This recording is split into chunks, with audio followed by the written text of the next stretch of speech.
My name is Peter Kigonya. I'm a director of the Nordic Cochrane Center in Copenhagen and professor of research design and analysis at the University of Copenhagen.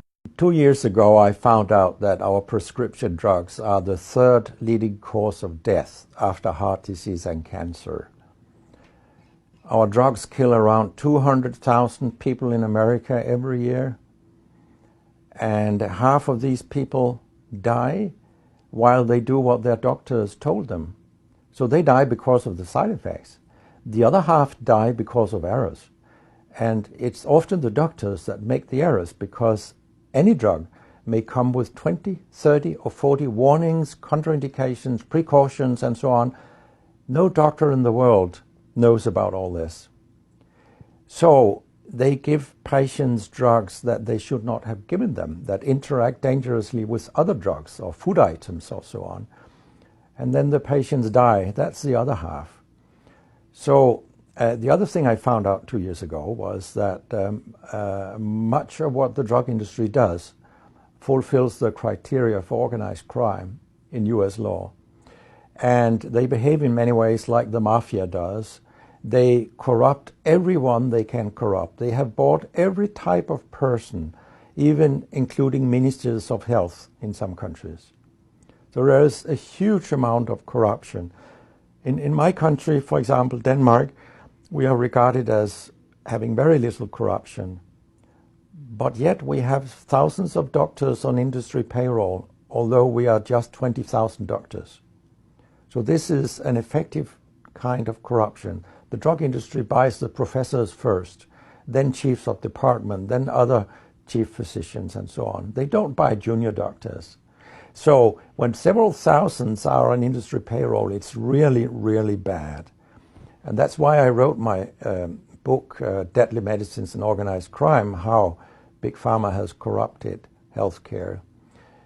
I hope to convince patients not to take so many drugs, because so many die from the drugs they take. In my country, people take so many drugs that every single citizen can be in treatment with 1.5 drugs from they are born till they die. This is incredible. And drugs are not that helpful. And they kill very many of us. We know that. That's why drugs are the third major killer after heart disease and cancer. So what we need in the coming years is to take far fewer drugs than what we do currently. If we did that and we were careful, then we could live longer and live better lives. Because drugs have many side effects, and patients often don't realize that when they become worse, that it could be a side effect of the drug, which they continue taking because that's what their doctors tell them. So when I was a specialist in internal medicine, what I very often did was that I stopped a lot of drugs, particularly in elderly people, and it's quite revealing to see a bedridden elderly person come into your ward, and when you stop the drugs, I mean, that person becomes many years younger. And many of these drugs affect the brain, and old people tolerate that very, very badly. They fall, and when they break a hip, 1/4 of them die. And for example, antidepressant drugs are used in more than 10% of our elderly. And they seem to kill 3% of them every year. I mean, if 100 old people take an antidepressant for 1 year, 3% of them will die because they fall and break their hip. This is a huge death rate. So a lot of other drugs than antidepressants also make people fall and kill them. And they may affect your cognition, your memory, and all these things. And then they interact in ways that we know almost nothing about.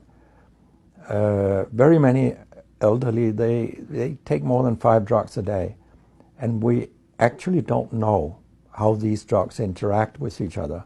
What we do know is that all drugs have many effects in the body, and some of them interact also in their metabolism. so that you can get a too high concentration of a drug if you take other drugs simultaneously. So we make a lot of harms that we don't even recognize.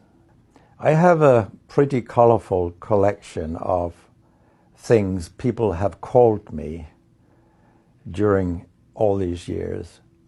And sometimes journalists have asked me, why do you always look up controversy? And my reply is, I don't. Controversy looks me up.